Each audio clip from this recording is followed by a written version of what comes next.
എങ്കിൽ ഞാൻ പോവുക. കപട ദേഷ്യത്തോടെ ജാല എഴുന്നേറ്റ് റൂമിലേക്ക് നടന്നു. ഈശ്വരാ, പെട്ടെന്നവൾ എന്തോ ഓർത്ത പോലെ CCTVക്ക് മുന്നിലായി വന്നു നിന്നു. അതേ, ഇനി റൂമിലേക്കൊന്നും എത്തി നോക്കരുത്. ഈശ്വര, ഇങ്ങേര് കേട്ട് കാണില്ലേ? നേരിയ ഭയത്തോടെ അവൾ ക്യാമറയിലേക്ക് നോക്കി ചോദിച്ചു. ക്യാമറയിൽ നിന്നും യാതൊരു പ്രതികരണവുമില്ലെന്ന് കണ്ടതും അവൾ വല്ലാത്തൊരു നിസ്സഹായ അവസ്ഥയിൽ ക്യാമറ നോക്കി നിന്നു. ഹലോ, ഞാൻ പറയുന്നത് കേൾക്കുന്നുണ്ടോ? പെട്ടെന്ന് ക്യാമറയിൽ ചലനവും കണ്ടതും അവൾക്ക് നേരിയ ആശ്വാസം ലഭിച്ചു. അതേ, റൂമിലേക്കൊന്നും വരല്ലേ കേട്ടോ? ഇല്ല, താൻ ധൈര്യമായി പൊയ്ക്കോളൂ. അവൻ പറഞ്ഞത് കേട്ടപ്പോഴാണ് അവൾക്ക് ആശ്വാസം ആയത്. രാത്രി ഉറങ്ങാൻ കിടക്കുമ്പോൾ അവൾക്കുള്ളിൽ പല ചിന്തകളായിരുന്നു. എവിടെ നിന്നും ജോബ് കണ്ടെത്തും? എന്നാൽ ഒരു 100 ചോദ്യങ്ങൾ. എങ്ങനെയാണേലും ജോലി കണ്ടെത്തിയേ മതിയാവൂ. ഇദ്ദേഹം എന്നെ ഇപ്പോൾ തന്നെ ധാരാളം സഹായിച്ച് ബുദ്ധിമുട്ടിക്കുന്നത് ശരിയല്ല. എങ്ങനെയെങ്കിലും ജോലി കണ്ടെത്തി മറ്റെങ്ങോട്ടേലും മാറാൻ നോക്കണം. രാത്രി ഏറെ വൈകിയാണ് അവൾ ഉറങ്ങിയത്. അതേ അവസ്ഥയിൽ തന്നെയായിരുന്നു അഗ്നിയും. അവളുടെ കുട്ടികളികൾ അവൻ്റെ ഉറക്കം കെടുത്തുന്നത് പോലെ അവന് തോന്നി. ക്യാമറയ്ക്ക് മുന്നിൽ വന്ന് അവനെ നോക്കുന്നത് പോലെ സംശയത്തോടെ നോക്കി, അങ്കലാപ്പോടെ നോക്കി നിൽക്കുന്ന അവളുടെ കുട്ടിത്തം നിറഞ്ഞ മുഖം അവൻ്റെ കണ്ണുകളെയല്ല മനസ്സിനെയാണ് ആകർഷിച്ചത്. എവിടെയോ ആ കുഞ്ഞിപ്പെണ്ണിനോട് അവനൊരിഷ്ടം തോന്നി. സഹതാപമോ അതോ പ്രണയമോ പറഞ്ഞറിയിക്കാൻ പറ്റാത്ത ഒരിഷ്ടം. ദിവസങ്ങൾ ഓരോന്നായി കടന്നുപോയി. ദിവസവും ജാല ജോലി തിരിഞ്ഞ് ഇറങ്ങുന്നെങ്കിലും അവൾക്ക് കിട്ടുന്നില്ലായിരുന്നു. മനസ്സിന് ആശ്വാസമായിരുന്നു അഗ്നിയുടെ CCTV സംഭാഷണങ്ങളും. നിലച്ചിട്ട് 2 ദിവസമായി. ഇടയ്ക്ക് വന്ന രവീന്ദ്രനും വരാതെ ആകെ ഒറ്റപ്പെട്ട അവസ്ഥ. ആ അവസ്ഥയിലും അവൻ കെട്ടിയ താലിയായിരുന്നു അവൾക്കൊരു ധൈര്യം. എന്തായിപ്പോൾ എന്നോട് മിണ്ടാൻ വരാത്തത്? എന്നെ വേണ്ടായിരിക്കും അല്ലേ? അവൾ CCTV നോക്കി ആരോടെന്നില്ലാതെ തിരക്കി. എന്നാൽ അവൾക്കൊരു ചലനം പോലും അതിൽ നിന്നും ഉണ്ടായില്ല. വിഷമത്തോടെയല്ലാതെ അവൾക്ക് മടങ്ങാനായില്ല. പതിവ് പോലെ അന്നും ഒരു കമ്പനിയിൽ ഇൻ്റർവ്യൂ നടക്കുന്നുണ്ടായിരുന്നു. ഈ ഇൻ്റർവ്യൂവിൽ പോയി എങ്കിലും പാസ്സായാൽ മതിയായിരുന്നു. അവൾ നിരാശയോടെ പൂജാമുറിയിലേക്ക് നോക്കിക്കൊണ്ട് പറഞ്ഞു. 9 മണിയോടെ അവൾ ഇൻ്റർവ്യൂ ഹാളിലെത്തി. ഒരുപാട് ആളുകൾ ആ ഇൻ്റർവ്യൂവിന് വന്നിട്ടുണ്ടായിരുന്നു. അവരെ എല്ലാം കണ്ടതും അവളൊന്ന് ഭയന്നു. അവരിൽ 1-2 പേരെ അവൾ പരിചയപ്പെട്ടു. എല്ലാവരും അവളേക്കാൾ ഉയർന്ന വിദ്യാഭ്യാസ യോഗ്യതയുള്ളവരായിരുന്നു. അതെല്ലാം കേട്ടതും അവൾക്ക് ഈ ജോലി കിട്ടില്ലെന്ന് ഉറപ്പായി. വിചാരിച്ചതുപോലെ തന്നെയായി. ആ ഇൻ്റർവ്യൂവിൽ അവൾ ഫെയിലായി. അവളുടെ ക്വാളിഫിക്കേഷൻ ആ ജോലിക്ക് അനുയോജ്യമല്ലാതായിരുന്നു. നേരിയ വിഷമത്തോടെ ആണെങ്കിലും അവൾ വീട്ടിലേക്ക് മടങ്ങി. എങ്ങനെ ഇനി ക്വാളിഫിക്കേഷൻ കൂട്ടുക? കൂട്ടണമെങ്കിൽ പൈസ വേണ്ടേ? പൈസയ്ക്ക് ജോലി നോക്കുന്നത് ജോലി കിട്ടുന്നില്ലല്ലോ. അവൾ ആരോടൊന്നില്ലാതെ പിറുപിറുത്തു. തിരികെ ഫ്ലാറ്റിലെത്തിയതും താഴെ അല്പ സ്ത്രീകൾ ചേർന്ന് അവർക്ക് കിട്ടിയ നോട്ടീസിനെ പറ്റി സംസാരിക്കുന്നത് കേട്ടു. വലിയ കമ്പനിയാണത്രേ. അവിടെയൊക്കെ ജോലി കിട്ടിയ ഭാഗ്യം തന്നെയാണ്. പക്ഷെ ഇതിൽ പറഞ്ഞ ക്വാളിഫിക്കേഷൻ നമുക്കില്ലല്ലോ. അവൾ സ്ത്രീകൾക്കിടയിലേക്ക് കയറി ചെന്നു. ചേച്ചിമാരെ, നിങ്ങൾ എന്തെങ്കിലും ജോലിയെപ്പറ്റിയാണോ സംസാരിക്കുന്നത്? അതേ മോളെ, ഇവിടുത്തെ ഏറ്റവും വലിയ കമ്പനിയായത്. അവിടെ ഏറ്റവും താഴ്ന്ന ക്ലീനിങ് സ്റ്റാഫിന് വരെ 50,000-ന് മുകളിലാണ് സാലറി. അപ്പോൾ പിന്നെ അവരന്വേഷിക്കുന്ന പോസ്റ്റിന് എന്തായാലും ലക്ഷങ്ങൾ സാലറി കിട്ടും. ആണോ? എങ്കിൽ ആ നോട്ടീസ് ഒന്നെന്നെ കാണിക്കാമോ? ഓ, അതിനെന്താ മോളെ, ഇതാ. ഒരു പ്രായമായ സ്ത്രീ കയ്യിലിരുന്ന നോട്ടീസ് അവൾക്ക് നേരെ. അതിലെഴുതി വെച്ച് അവളുടെ പഠനത്തിനനുസരിച്ചൊരു ജോലി തന്നെയായിരുന്നു. ഇന്ന് ഈവനിങ് 4 മണിക്കാണ് ഇൻ്റർവ്യൂ. പോയി നോക്കിയാലോ?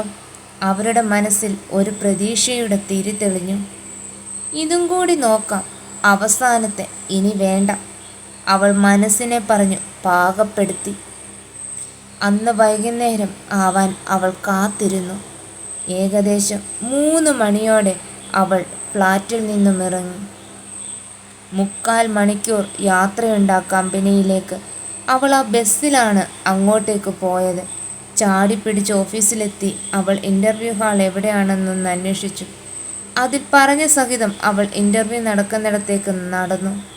വിചാരിച്ചതുപോലെ അത്ര ആളുകളില്ല.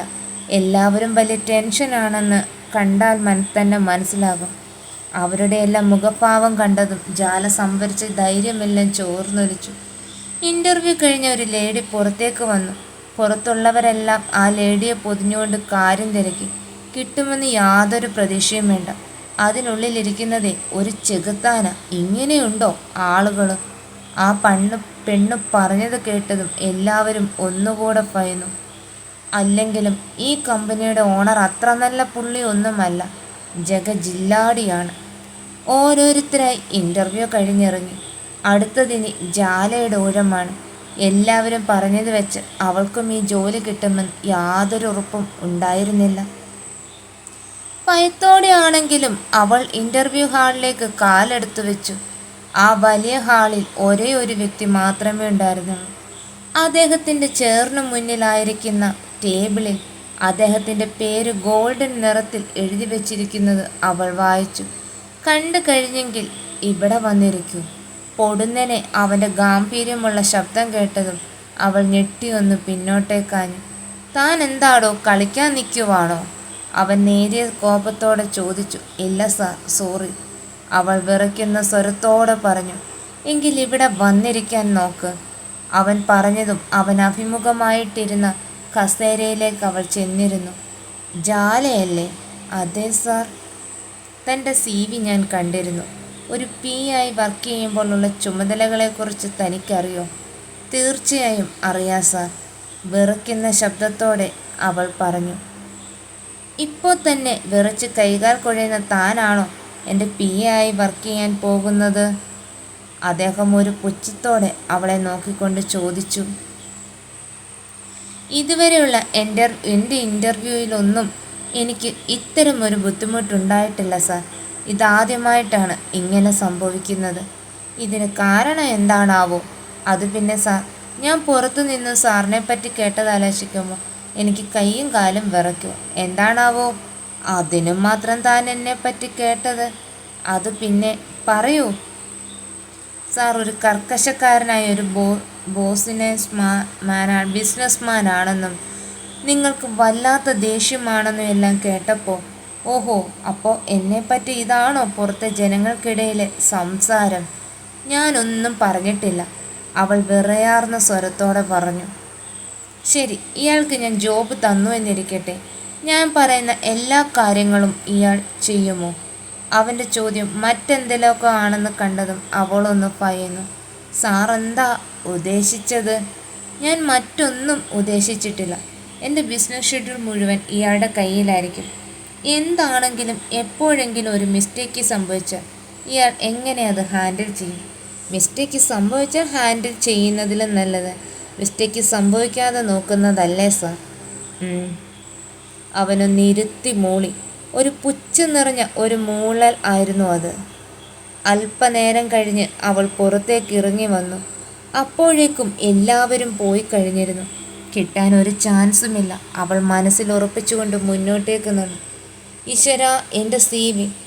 അവൾ ഓർത്തുകൊണ്ട് വീണ്ടും ഇൻ്റർവ്യൂ ഹാളിലെ കോളിംഗ് ബെൽ അടിച്ചുകൊണ്ട് അകത്തേക്ക് കയറി. എന്താ? സോറി സാർ, എൻ്റെ CV. ഒരു CV പോലും എടുക്കാൻ ഓർമ്മിക്കാത്ത ആളാണോ എൻ്റെ ബിസിനസ് നോക്കി നടത്താൻ എൻ്റെ കൂടെ വരുന്നത്? Sorry sir. അവൾ പെട്ടെന്ന് ധൃതിയിൽ CV എടുത്തു മുന്നോട്ട് നടന്നു. ഭയം കാരണം എല്ലാം കയ്യിൽ നിന്ന് നിലത്തേക്ക് വീണു. അവനതെല്ലാം നോക്കിക്കൊണ്ടിരുന്നു. എല്ലാം വാരിയെടുത്തൊരൊറ്റ ഓട്ടമായിരുന്നു അവൾ. അവനൊന്ന് ചിരിച്ചുകൊണ്ട് ഹാളിൽ നിന്നും പുറത്തേക്ക് വന്നു. അന്ന് നൈറ്റ് ഫുഡ് കഴിച്ചുകൊണ്ടിരിക്കുമ്പോഴാണ് ഫോണിലേക്കൊരു മെയിൽ വന്നത്. താൻ ഇന്ന് പോയ കമ്പനിയുടെ ഇൻ്റർവ്യൂ മെയിലായിരുന്നു അത്. തനിക്ക് കമ്പനിയിൽ ജോലി കിട്ടിയതായിരുന്നു ആ മെയിലിൽ പറഞ്ഞിരുന്നത്. അവൾക്ക് സത്യത്തിൽ അത് വിശ്വസിക്കാനായില്ല. രാവിലെ കൃത്യം 8 മണിയോടെ ഓഫീസിലെത്തണമെന്നും അതിൽ കൃത്യമായി എഴുതിയിരുന്നു. വിശ്വസിക്കാൻ പറ്റുന്നുണ്ടായിരുന്നില്ല അവൾക്ക് ആ ജോലി കിട്ടിയ കാര്യം. വല്ലാത്ത സന്തോഷമായിരുന്നു മനസ്സിൽ. അന്ന് രാത്രി തന്നെ ഓഫീസിലേക്ക് ഇടാനുള്ള വസ്ത്രമെല്ലാം തേച്ചൊതുക്കി ഹാളിലേക്ക് വെച്ചു. പതിവ് പോലെയുള്ള CCTV നോക്കിയുള്ള വർത്തമാനം അന്നുണ്ടായില്ല. അദ്ദേഹം വന്നിട്ട് കുറച്ചായിരുന്നു. ഈ ബുദ്ധിമുട്ടിക്കേണ്ട എന്ന് അവൾക്കും തോന്നി. പിറ്റേന്ന് രാവിലെ 7 മണിയോടെ അവൾ ഫ്ലാറ്റിൽ നിന്ന് ഇറങ്ങി. കൃത്യം 7:45 ഓഫീസിലേക്കെത്തി. അവളെയും കാത്തുപോലെ ഒരു സ്റ്റാഫ് അവിടെ നിൽക്കുന്നുണ്ടായിരുന്നു. മേഡം, അകത്തേക്ക് വരൂ, ഞാൻ അനശ്വര. സാർ എന്നെയാണ് മേഡത്തിൻ്റെ കാര്യങ്ങളെല്ലാം ചെയ്തു തരാൻ ഏൽപ്പിച്ചിട്ടുള്ളത്. മനസ്സിലായില്ല. അതായത് മാഡത്തിൻ്റെ ഓഫീസ് മാഡത്തിന് ചെയ്യാനുള്ള വർക്ക് എല്ലാം ഞാൻ ഇന്ന് പറഞ്ഞു തരാം. ഓക്കെ. അതും പറഞ്ഞുകൊണ്ട് അനശ്വര അവളെ അവളുടെ ക്യാബിൽ കൊണ്ടുപോയി. വലിയൊരു ഹോളായിരുന്നു അത്. ഇത്രയും വലിയൊരു ഹാളായ ആയ എനിക്കോ? അവൾ ആശ്ചര്യത്തോടെ അനശ്വരയെ നോക്കി ചോദിച്ചു. ഇല്ല മേഡം, അവിടെ സാറിൻ്റെ സ്ഥലമാണ്. ഇവിടെയാണ് മേഡത്തിന് സ്ഥലം.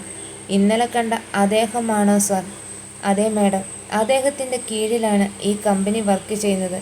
മേഡം അദ്ദേഹത്തിൻ്റെ പേഴ്സണൽ ആണ്. അതുകൊണ്ട് മാഡം സാറിൻ്റെ കൂടെ തന്നെ ഇരിക്കണം. ഞാനൊന്ന് ചോദിച്ചോട്ടെ, സാർ ആളെങ്ങനെയാണ്? സാർ നല്ല ദേഷ്യക്കാരനാണ്. കാര്യങ്ങൾ സമയത്തിന് നടന്നില്ലെങ്കിൽ സാർ ഇവിടെ താണ്ഡവമാടും, അഗ്നി താണ്ഡവം. അനശ്വര അത് പറയുമ്പോൾ ജാലയുടെ മുഖത്ത് ഭയം ജാല നേരിൽ കണ്ടു.